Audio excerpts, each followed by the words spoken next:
in 2024, having lost over 2 million votes in that year's general election. Well, that is also in addition to reducing its members of parliament from 137 plus 1 to now a little over 85. The NPP has been going through a very difficult time, and people have been talking about how the party can reorganize its base, bring unity to it, and ensure that it's able to have a resounding victory in 2028. And so the party's National Council thought it wise to decide that perhaps an early Congress for a presidential candidate would help us reorganize its base, among other reasons that it has given. Already, as we speak, the party just a few hours ago issued a statement on the roadmap to this presidential conference that is expected to take place in January 2026. And we'll be going through that. Hello, good evening, and welcome to Agenda. My name is Beatrice Adu, and tonight we want to go into this decision by the New Patriotic Party to set its presidential conference or congress on the 31st of January 2026, and whether or not this is really a masterstroke or perhaps something that would deepen the cracks within the party further. I do have on the panel with me Professor Kobi Mensah. He's political and communications marketing strategist. Good evening to you, Prof. Thank you for joining us on Agenda. Thanks for having me. I also have on my right hand Mohammed Tofik Adamu. He is political communications lecturer at the Department of Communication Studies, the UPSA. He's also an executive member of the communications team, Ghana Academic Professional Forum. Good evening to you as well. Sir, thank you for joining us. Thank you for having me. We'll be joined via video call by Dr. Arthur Kennedy. He's a member of the New Patriotic Party, to give us his perspective as well as a member of the opposition party. Remember that we're streaming live on 3FM 92.7. Send us your comments and we'll read them back to you. I want to start with you, Professor Kobi Mensah. This decision by the party to say that we're going to have the election for our presidential candidate on the 31st of January 2026 didn't just come from the National Council. Apparently, the committees that were set up to look into the, people call it embarrassing defeat of the NPP in last year's general election, recommended that apparently the members of the party are asking for an early Congress for varied reasons. Let me just get your thoughts on whether or not you agree with some of the reasons that have come up. And of course, we'll be going into it in the course of the conversation. Okay. Beatrice, thanks for having me. And let me first of all commend Tofik. He looks great. I mean, you know, he's looking fantastic. I think that that's very good to see. Thank you very much, Prof. Thank you. And yes, Beatrice, this is not the first time, you know, the MPP especially had actually had an early kind of, selection of a flag bearer. Remember, the constitution of the party allows it to. No, of course it does. I mean, but the point is that the committee that actually was appointed to research or to look into the disastrous defeat, I suppose, highlighted quite a number of issues. One of them, which I remember clearly, was the idea that people were apathetic, you know, to the political process. You mean Professor Aaron Quay's committee's report? Absolutely. Yes. And they had suggested a number of, measures to take, including reforming, some key, institutional frameworks within the MPP. So I'm quite surprised that they never worked with any of those recommendations, but the early, selection of the flag bearer. I think it's perhaps it sends a certain signal. I mean, I had, spent time on MPP's constitution, not only now, but, almost about how many years? Almost about since 2009, because that was, part of my thesis.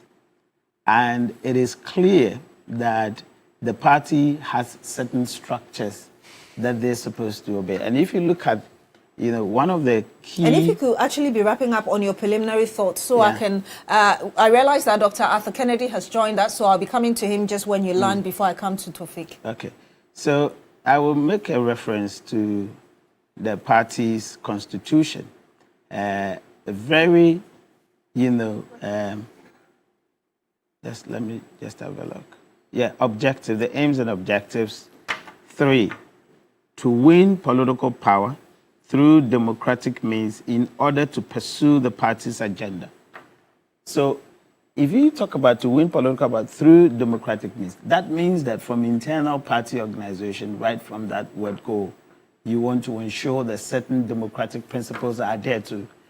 And it is surprising that they couldn't actually stick to their own principle, but just to, win political power, they just want to elect a flag bearer. So you do not think you do not think that the decision to set the presidential primary, as it were, in January 2026 is democratic enough per the party's own constitution? If you look at what we mean by democracy, it's not only constitutional. It's also talk about deliberative democracy. Let me come that to is quality of the engagement.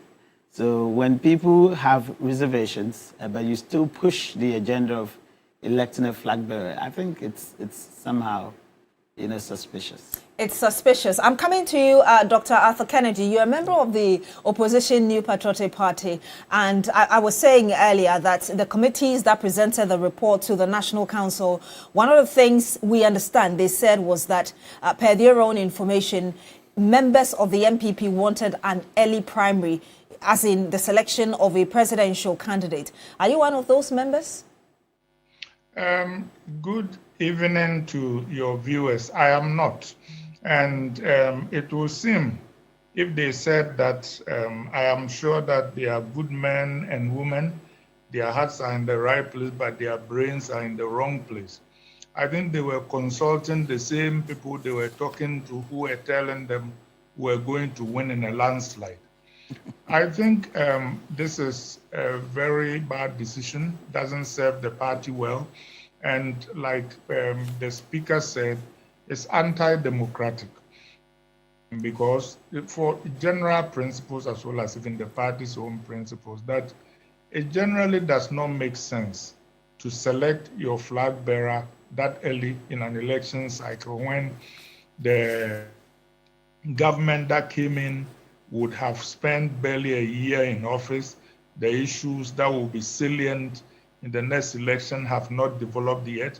And historically, most parties don't do that. If you think about it, if the Republicans had chosen Trump or they had chosen a candidate in 2022 for 2024, it would not have been Trump because he was very unpopular. But as the election cycle developed, he gained traction because his message seemed to resonate with the issues. After all, we don't vote in a vacuum. In 1860, Lincoln wasn't very popular when the cycle started. By the time it came around, slavery was coming to the fore and it was getting stronger. Jimmy Carter wouldn't have been the candidate if they voted in 1973. By 76, he was a strong candidate. And not only that, the MPP's own history. You look at the Hyman Committee in 2009 and the Safumafu Committee in 2020 have all strongly suggested that we broaden the franchise so more people can vote. And it actually in 2010 or so, I was in the room when Nana Adu and Alan Martin and all those people committed to ask the young ones that one man, one vote was coming during the next election, and a decade later, it hasn't come. It will seem as if there are some people who are afraid of everybody voting. So when I see all those people going through contorted arguments about how we should have former chairman and this boy like Kwabena Japan, I will ask him, why are we afraid of letting everybody vote? But Doc, sorry to interrupt you. We've already heard Kwabena Japan, for instance, saying that he's one of those asking for a lot more people to be allowed to vote, including former executives from as far back as 1992.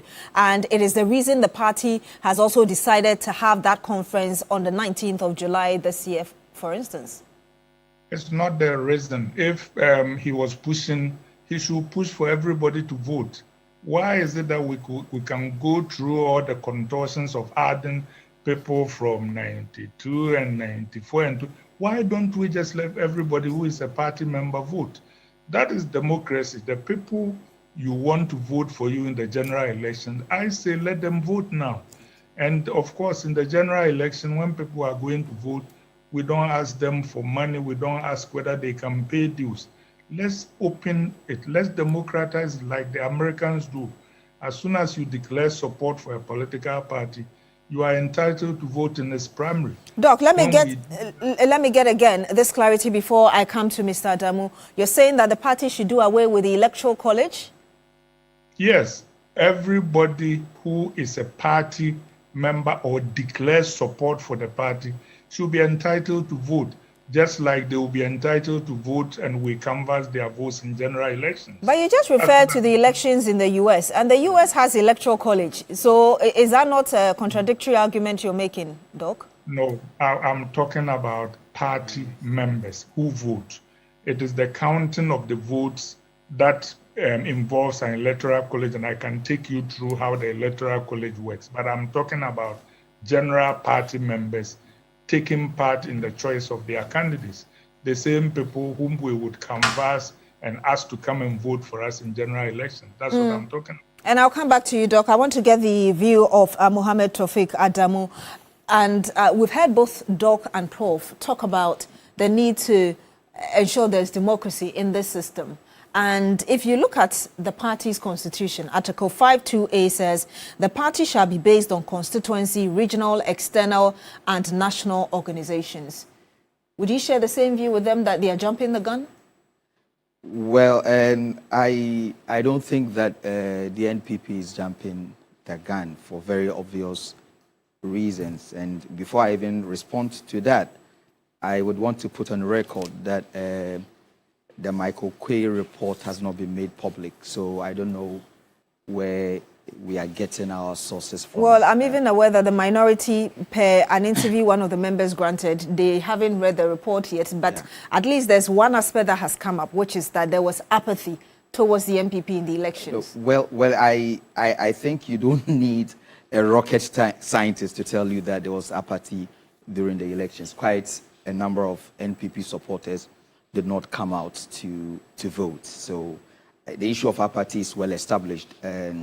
But what I do know is that, you know, an early Congress, you know, has very important significance for a party that is in opposition. Tell us. And you can look, it has both strategic, symbolic, and practical significance. So, for example, an early election allows the flag bearer the opportunity or ample time to prepare himself, or whoever wins to prepare himself, and then campaign vigorously for national acceptance. And it also allows the candidate or the party to organize its base and be able to eliminate any internal rivalry that may come.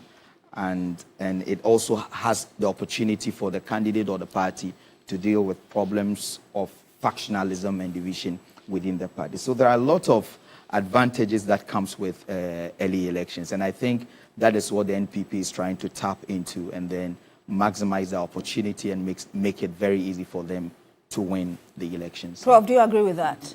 Well, I disagree. I think that listening to the reasoning of the NPP, which their reasoning is contrary to what, you know, my big brother, Dr. Kennedy, is actually saying. These are, you know, core architects of the NPP party. A lot of them are against that reasoning. It's a very teleological one. I am surprised that a party that actually subscribes to due process, due diligence, they talk about duty of care, would rather reason that it is because early elections or selection of a candidate will win them power, and so they have to do that. Really? What happens to democratic processes? What happens to the due process that NPP claims to be, you know, the core of that, at the core of that in this country?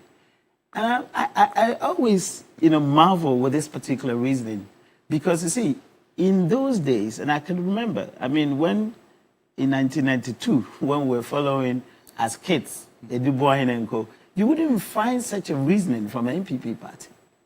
You know, so I sometimes wonder whether the kinds of leadership that we have has actually deteriorated. And I have actually made that point. I think before the election, I said that this leadership of the NPP is the most weakest.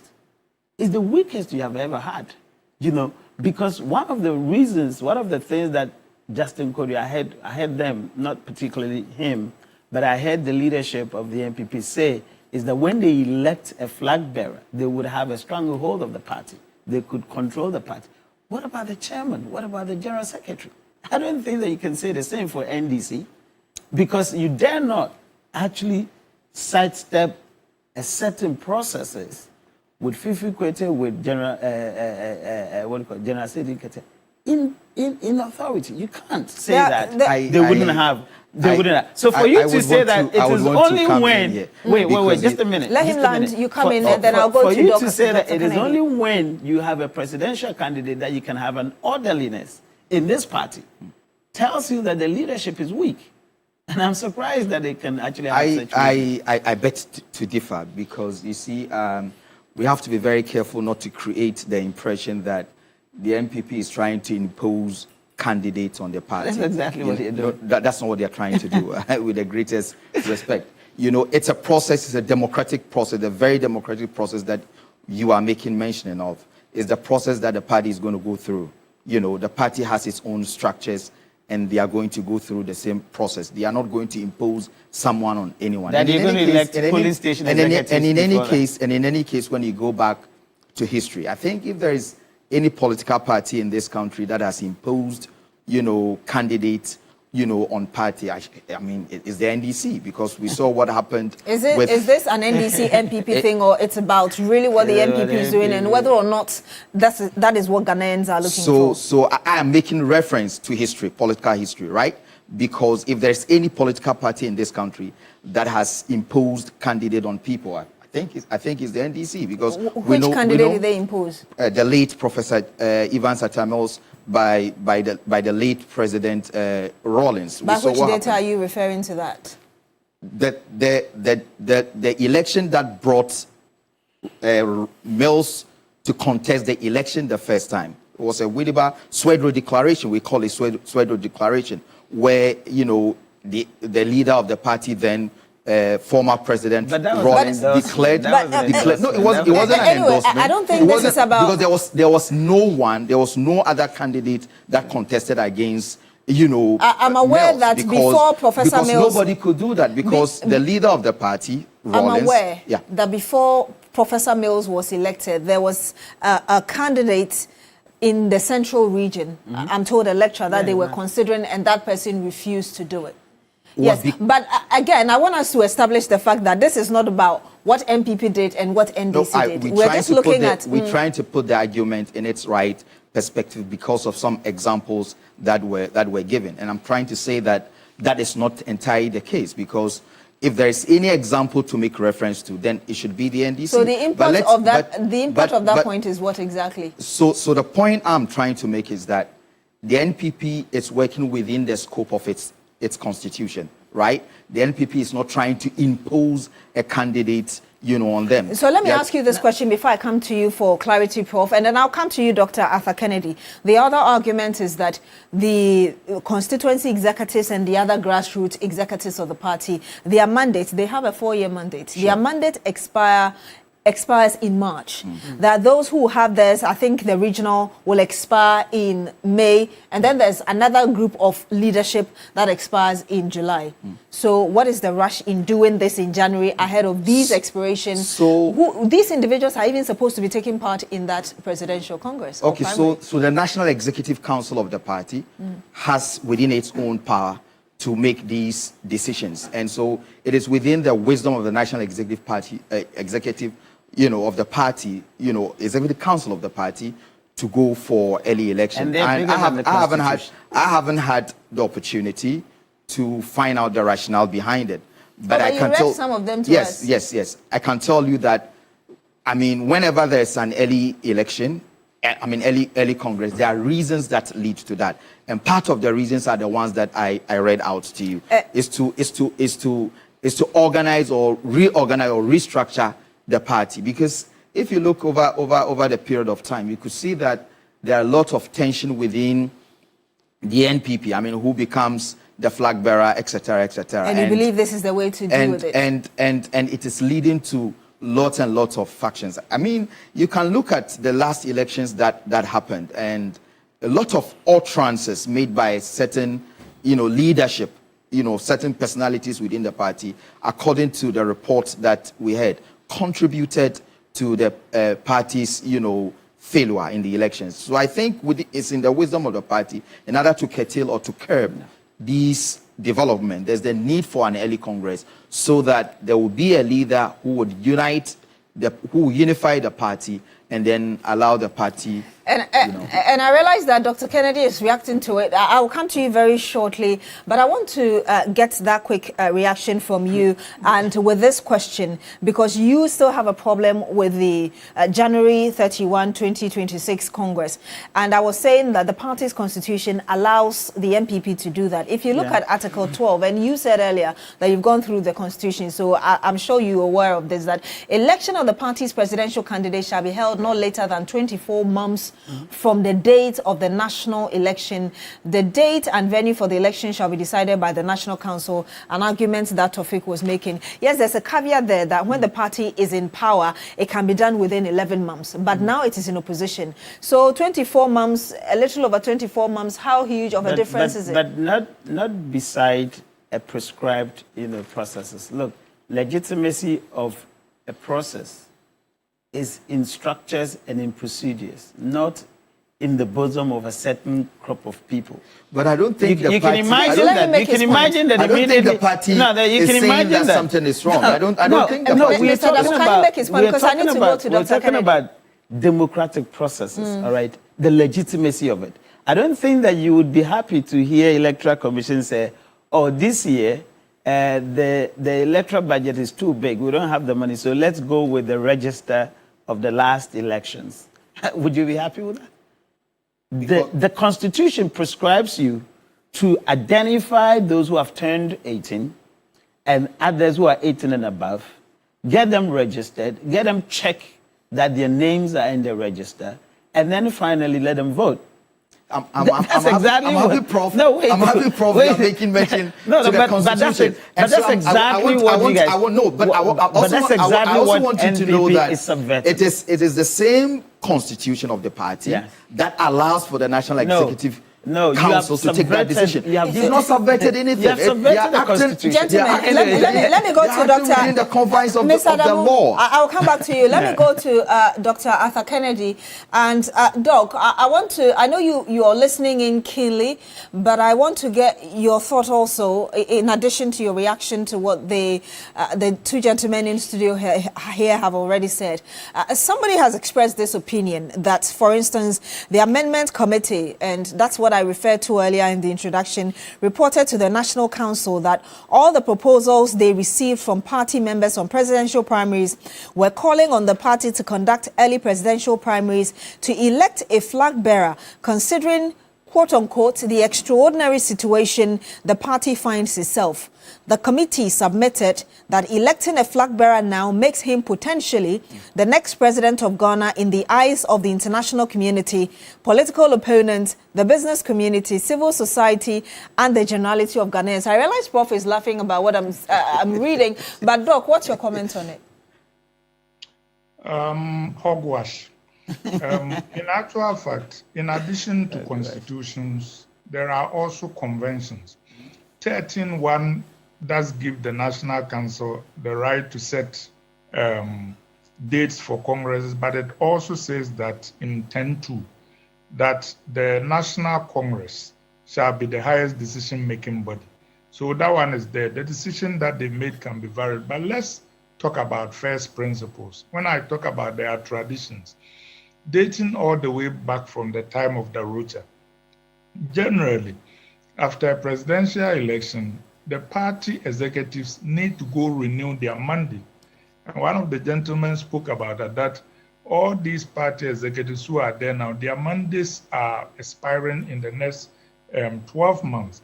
If your mandate is expiring, the first thing to do is to renew that mandate. I remember Onyinto and McMahon had a very interesting take after there was a defeat with Nana Addo. McMahon said, we led the party and our candidate lost, so we failed the party. I won't even seek a new mandate. Oyinento said we need continuity, so I will seek a mandate. And he went and he lost. But I'm just saying that even assuming the best intentions of the ladies and gentlemen, they should first go and renew their mandate. It will seem as if they are doing a sleight of hand to, in effect, elect a flag bearer who will turn around and bless them before they go seek their mandate. That is anti-democratic. And not only that, you are referring to the report of the Okoye Committee. It's in the bosom of a few people who come and whisper parts of it to us. All of us go to see the report so we make up our minds. And not only that, it comes fundamentally to the question of democracy, that one, they ought to renew their mandate. The second thing is that all the way from 2008, the party has been on record as supporting one man, one vote. I'm just asking, why is it that we can't do that now? This idea of in the eyes of the international community and all those, we heard similar arguments on behalf of Dr. Bawumia about the incumbency and breaking the aid, and went and collected the worst defeat in our history. We should go back to the basic principles of the MPP. Indeed, we used to be the party of rules and openness and due process, and that is not what is happening here. I think that it is very tempting to conclude that there are people who fear the voters and think that unless we vote very quickly, their popularity will wane. Ask them, if you are afraid that if we go beyond 2026, your popularity will wane, then what will your popularity be like in 2028? Let us do the right things, because this idea that the party delegates are calling for early election of flag bearer and only the flag bearer can lead the party does not accord with our history and with our traditions. We need to do the right thing. There are those who feel that, yes, I've heard Prof. Kobi Mensah say that he feels what's happening is indicative of weak leadership because that's not the kind of MPP that the country has had over the period. But those who also think that the MPP currently needs a strong leader and a strong opposition voice against the current government. What do you make of that argument? That argument does not hold water, because that is precisely why the mandate of the current leaders are about to expire. The chairman is sick, his family is begging for a leave of absence. That is precisely why we should go back to the party membership at the grassroots, so that they give us new leadership who hopefully will be strong and do what is it that they need to do. The idea that we must cut corners to pick a leader when we don't even know what the issues of the next general election are going to be would be a recipe for disaster. I've cited examples about such things being done elsewhere when you take your time. Canada, for example, just elected a prime minister that most people didn't know until barely 4 months to the election. How did they do that? They figured out that their economy was key. The opposition party had led polling for about 3 years, but they said our crisis is economic, looking at the US and other things. They picked Mr. Carney, who had been governor of Bank of Canada and Bank of England. And he swept to victory because he was the leader Canada needed at that time. And they waited. If they had picked one 3 years earlier, it would never have been Mr. Carney. I don't see why there is a rush to do this. You don't see why there's a rush to do this. You want to come in? Yes. First of all, I want to establish the fact that the NPP finds itself in a very difficult, situation. Without a doubt. Yeah, the NPP is without a doubt in an extraordinary time, and during extraordinary times, you need extraordinary solutions to deal with the problems.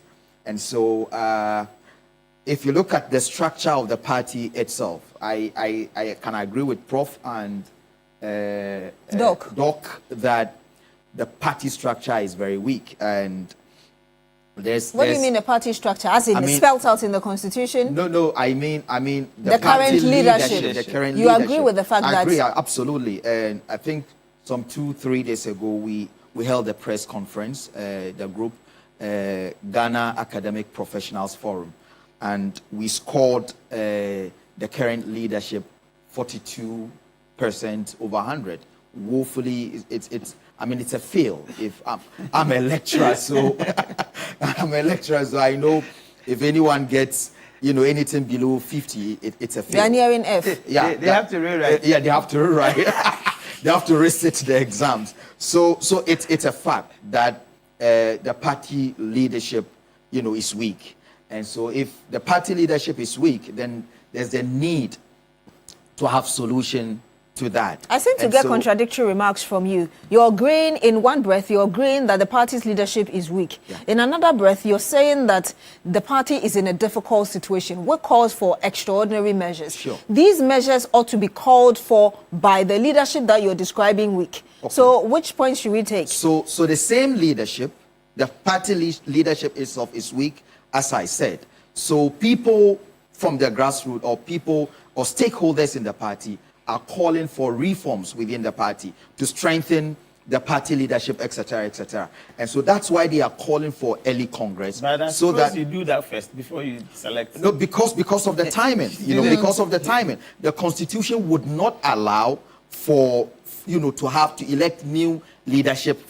Executive leadership for the party. But the Constitution allows for you to go for early Congress that allows you to pick a presidential candidate for it, and that's where we are now. So I want and so because of the extraordinary time that we find ourselves, I think it's within the solution chamber for the NPP to look for such solutions, get a leader, a formidable leader that would be able to market the leader, be able to also organize the party, be able to also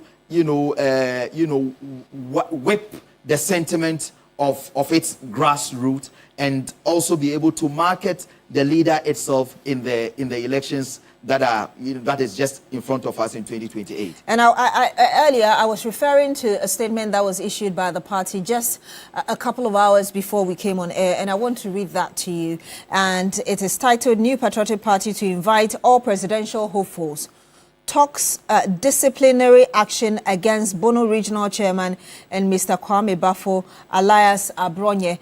And it's a very quick statement, so I read that to you. It says the National Steering Committee of the New Patriotic Party, NPP, at its meeting on Tuesday, June 24, 2025, resolved as follows: to invite all personalities who have so far publicly declared their intention to contest in the forthcoming NPP presidential primary to a joint meeting with the steering committee and the National Council of Elders. The meeting, which is expected to discuss matters of mutual interest, is scheduled to take place on Thursday, July 3, 2025.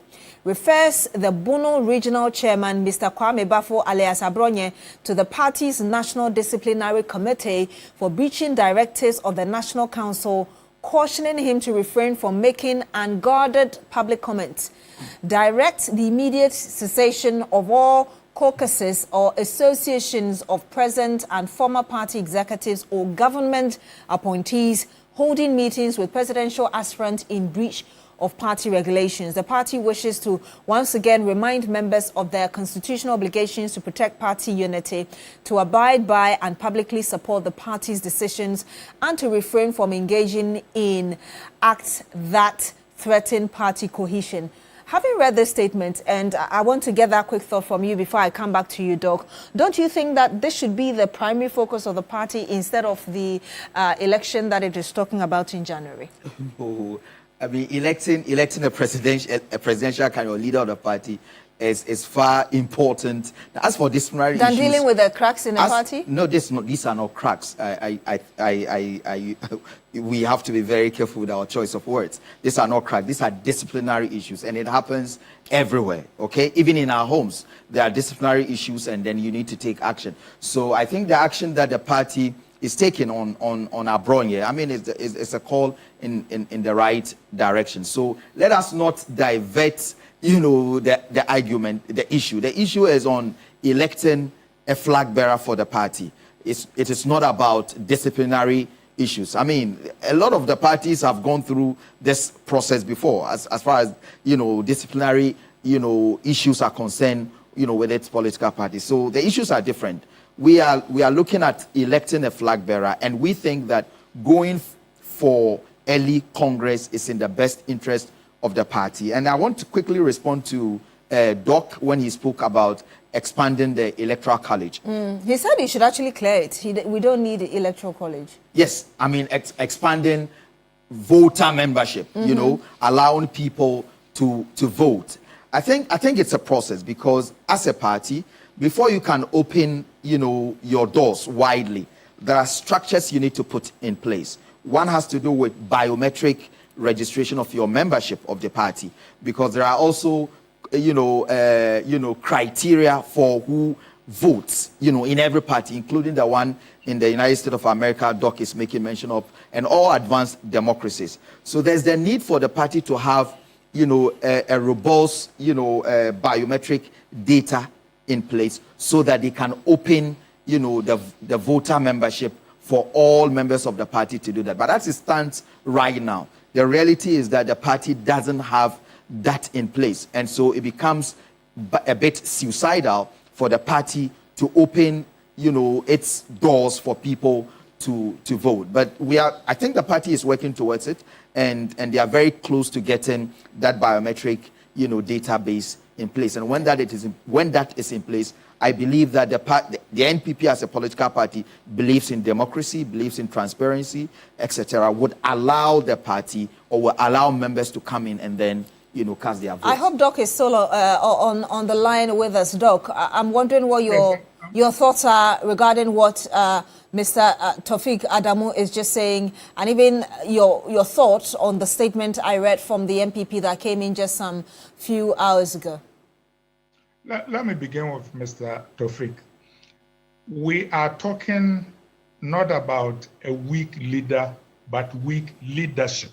The two are different. We are not an authoritarian party which needs a big man leader to solve all our problems.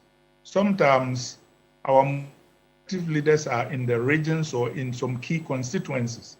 So we can't just say, let all the weak leaders continue. We just need one big, strong leader. No one person can lead a party like the MPP to victory. We need strong leaders at the polling station level, at constituency level, at regional and at national level. So when we talk about leader, we're not talking about a single leader. We're talking about leadership as a collectivity. We have all agreed that the leadership currently is weak. How do you convert weak leaders to strong leaders? You vote them out and you pick strong leaders. That is a collectivity, and it should go all the way to the presidential candidate. Maybe somebody might say that our last presidential candidate was weak. That is why we lost. But that is an argument to be made to the voters. So I say, let the party decide. Let's not fear the voters. As for the point that he made about how, we need to put certain structures in place before we open our doors, the people are not outside that we are trying to let in. They are already in the party. They are the people who rely on to vote. When we went to the polls, weren't those the people who were asking to vote? Just in case we missed it, 20 to 25% of John Mahama voters were MPP members who left home and went and voted for John Mahama. And a lot of them stayed at home. We need to engage them. We need not to fear them. Doc, where is this data of 20 to 25% coming from? Where did he get that data from Musa Dankwa. Yeah. And you can call him and ask him. Absolutely. I have engaged him. You can ask him. 20 to 25% of John Mahama's voters were MPP members. And you can call him and ask him. By the way, talking about the biometric data that he's talking about, we have that already. It is with the EC. The way the Americans do it is that when you register, you indicate support or affiliation with a political party. And when you do that, you are entitled to vote in their primary. The same way you are entitled to vote in a general election. The criteria for voting in your party's primary is being qualified to vote in the general election. We should not be begging people to vote for us in general elections and be afraid of letting them vote in primary so we can control the primary. It looks like Mr. Adamu wants to interject. Doc, with the greatest respect, I think sometimes, some of the examples Doc gives does not match the context of our conversation. Why Because Doc always makes reference to the American system. But if the American system... I thought Ghana has always compared itself with the US, but even with both parties. In respect to the issue that we are talking about, the biometric data we are talking about, the American system allows, the Electoral Commission in America allows people, whilst registering, to also indicate their party of affiliation. Our Electoral Commission does not allow that. No, but that does not mean that you cannot achieve it. You see, that's the wrong way of looking at it. Let me tell you something. So assuming that you have 10 people, from what Doc was saying, all right, that the people are not outside, they are already inside. So assuming that you have 10 people in an area that decide, that have actually demonstrated they are MPP people, can't you have their electoral ID numbers and then retrieve their biometric from the EC? I don't understand. It's the same. It is the same. I don't understand. You don't necessarily have to indicate party of affiliation. What do you mean by they have demonstrated? I'm saying that. Let me come, Prof. What Doc was saying. No, I think you interjected, Dr. You are rather wrong. Dr. Kennedy, so can he make... Okay, so if you can make your point, then we'll let him land. So what I'm trying to say is that I don't know what Prof means by, people demonstrating that they are MPP people. If you look at the MPP constitution, it is not just by mere proclamation Prof, just a second. That I'm an MPP person, so you automatically no. But there are you need to be a party person of a very good standing. Okay, very good standing includes paying your dues. That's one of it. But you can still find out. No, but how do you do that? I'm saying that we don't have the infrastructure, we don't have the structure in place to do that. Doc, and the party is working towards that direction. Dr. Kennedy, if you could kindly land on your thoughts. Mr. Adamu is disagreeing with you. He feels that you're comparing apples with oranges. Is that the case? No. Pick the running mate who didn't even have a party card. So let's put that aside.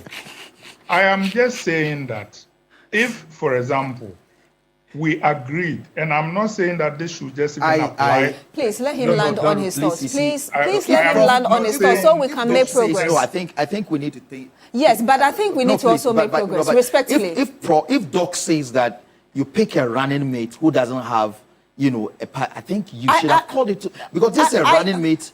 I mean, how can you say that? I think you don't have any evidence. You will have the opportunity to respond to that. So please, let me continue. You have the opportunity to respond to that. I think we need to make progress. Doc, if you can land so we can make progress with the conversation. If they leave me, I will land. I'm just saying that if, for example, both MPP and NDC decided that we want to democratize and demonetize our politics, we can say, for example, beginning from, say, 1st to 30th August, every voter who is registered in Ghana can go and indicate to the Electoral Commission which party they support, affiliate I agree with this one. Please. And at the end of that month, we will have this data we're talking about. Then those people will be entitled to vote in the primaries. Why is it that voting in your party's primary requires a higher standard than voting in the general election? The people who are qualified to vote in the general election should be qualified to vote in their party's primaries, unless we are afraid of them. So when we do that, it means that you have presidential primaries the same day for both MPP and NDC. Those who indicated sympathy with NDC will be voting for their presidential candidate. MPP people will be voting for their presidential candidate. When we come to parliamentary, we do the same thing. It is not that hard to do, and it doesn't cost anything if we are committed to doing that. All right. I want to come to Professor Kobe Mensah, but before that, I want to read some of your comments back to you. And Nana Yao Yok says, what they are preventing is still happening. The words they use on each other that took them to opposition, and the videos will be there after they are top-bottom approach and will be used against them in 2028 elections. There is Kweku Ajiman who says the American system of electoral college is not the best. So the Americans need to learn from Ghana. Oh, okay. One man, one vote.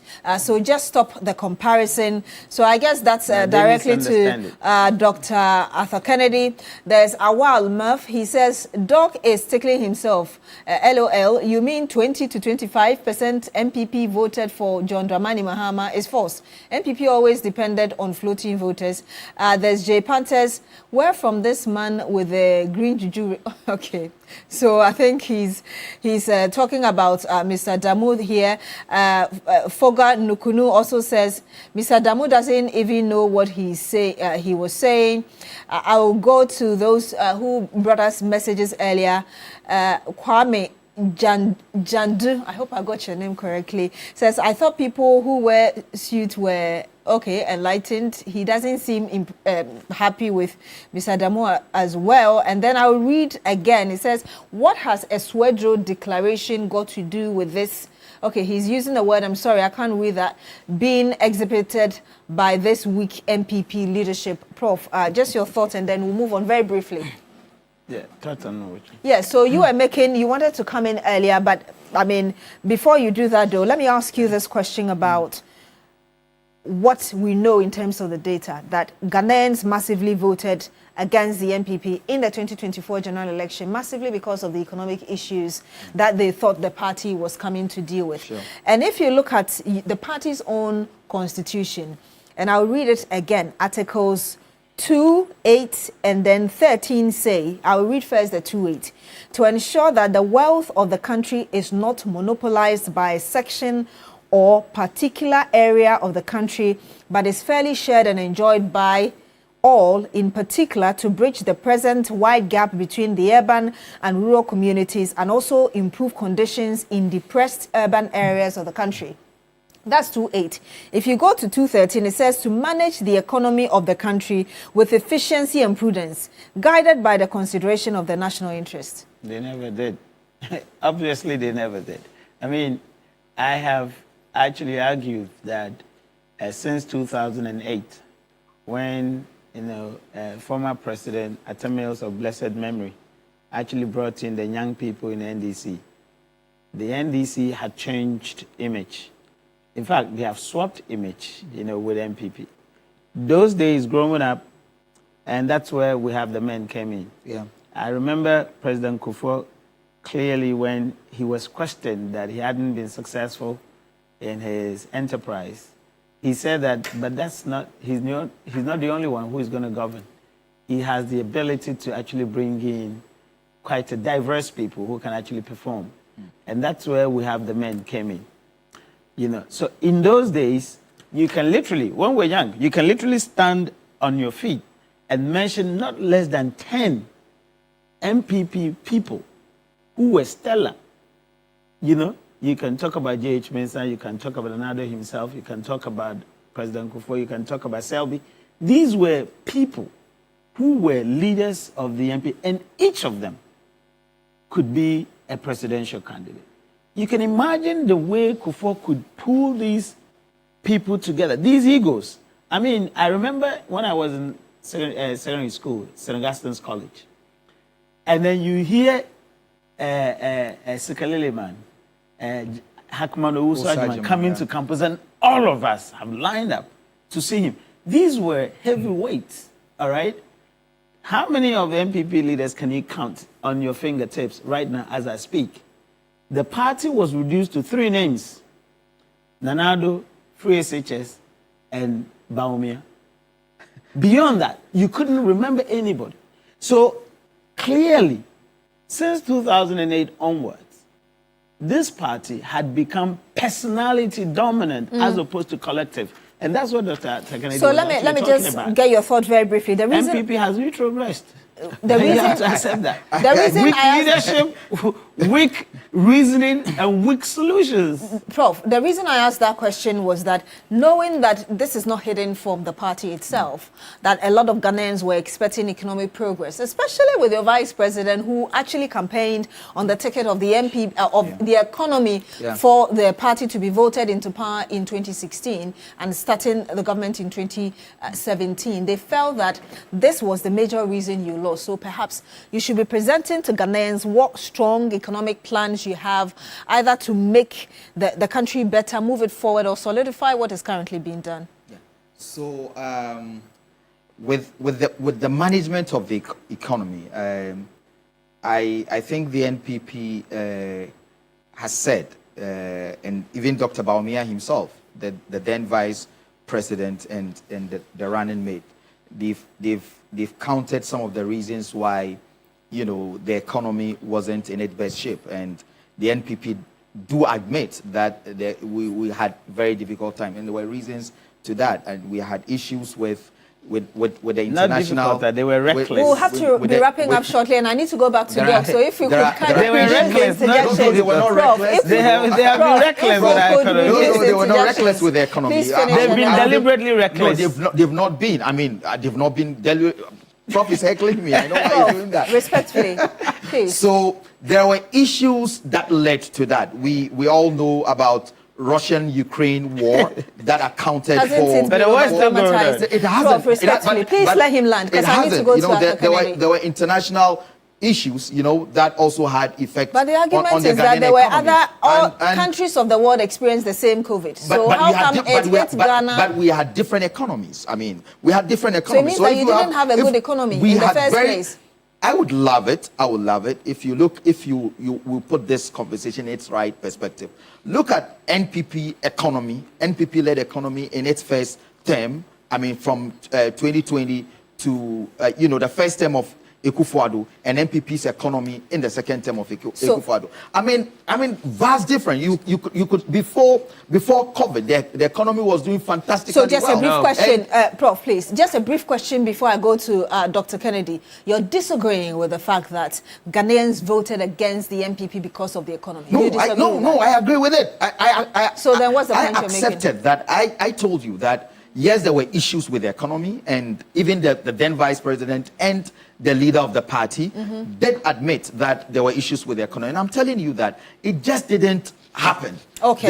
There were things that led to that, and I'm giving you reasons, some of the reasons that led to that. I'm telling you that if you compare NPP's first term, the economy in its first term, and the economy in its second term, when we had COVID, when we had Russia and Ukraine war, you will see vast difference between that. So it would be wrong. It would be wrong to conclude that the NPP, recklessly managed Ghana's economy. I think that is unfortunate to make that statement. Doc, I want to get your thoughts on really the kind of cards in terms of economic cards that the NPP should be putting on the table, even as it thinks of its presidential primary in January. And then I'll come back for your final thought and we'll wrap up.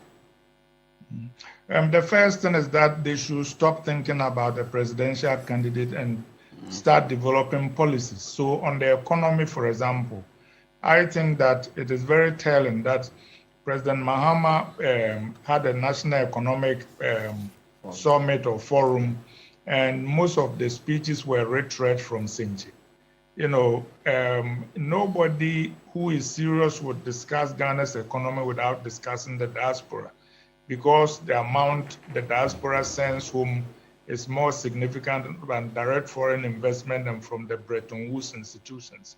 Secondly, President Mahama has started trying to boost the value of the cedi, and nobody is critiquing it. But the reason why it is important is that we are an export-oriented economy. We are raw materials. So when we boost the value of the cedi, it makes the raw materials we are exporting more expensive on the international market. So it actually ends up hurting our economy. That is why repeatedly in the past, whenever we've had problems, when J.H. Mensah and others were there, we devalue our cedi, because then it makes our exports more attractive. So to the larger point, I think that we need to be talking about policies and strengthening the party and morale instead of thinking of a big man candidate who can save all of us. And if I may use a moment to talk about the Electoral College. And you have just about 45 seconds, Doc, I'm sorry, just to make that point, and I will take your final thought and come to the rest of the panel members. Sure. The Electoral College occurs only when we are talking about the presidency and how we count it. But in the primary process, it's one man, one vote. Naturally, Canada has a similar primary process, even though it doesn't use an Electoral College. So I think we should look at opening the system so that people can participate and be enthusiastic about coming back to vote in the general election, because it is painful when your friend has gone to collect 20,000 to give your party's nomination to somebody and they are asking you to come and vote so he will be president. Duchum, former education minister, declaring his intention. We've had Brian Champon as well. Of course, Dr. Mahmoud Bawumia. Which of these candidates do you think is viable ahead of 2028? At this point, none of them, because without a sound, vibrant party, none of them will do well. And I think there will be new candidates too before we are all done. But the first thing should be to build the party. Let me get your final thought. Thank you very much, Doc. In 30 seconds, please. First of all, let me actually disabuse the idea that MPP's first term was. Look, it was shambolic. The economy started decaying in 2019.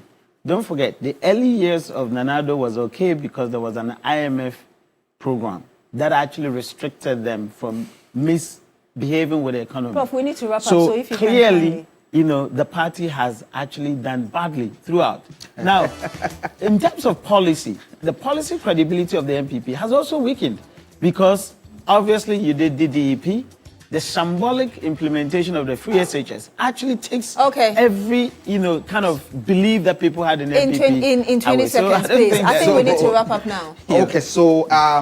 moving forward. Moving forward, I can say that the MPP did very well with the economy in their first term, and even their second term until the outbreak of COVID-19 and the war in Russia and Ukraine. All right, that affected every aspect of our economy. But to also say that Ghana has a future with the NPP. All right, we'll have to end it here. I'm so sorry. We'll have to end it here. Our time is up. Professor Kobe Mensah, political and communications marketing strategist. Thank you for joining us in studio. We've also had Mohammed Tawfiq Adamu, a political communications lecturer, Department of Communication Studies, UPSA, also executive member of the Ghana Academic Professional Forum. And of course, we've had Dr. Arthur Kennedy, who is a member of the opposition MPP. Gentlemen, thank you so much for joining us on Agenda tonight. Join us again next week. My name is Beatrice Adu. Have a good evening.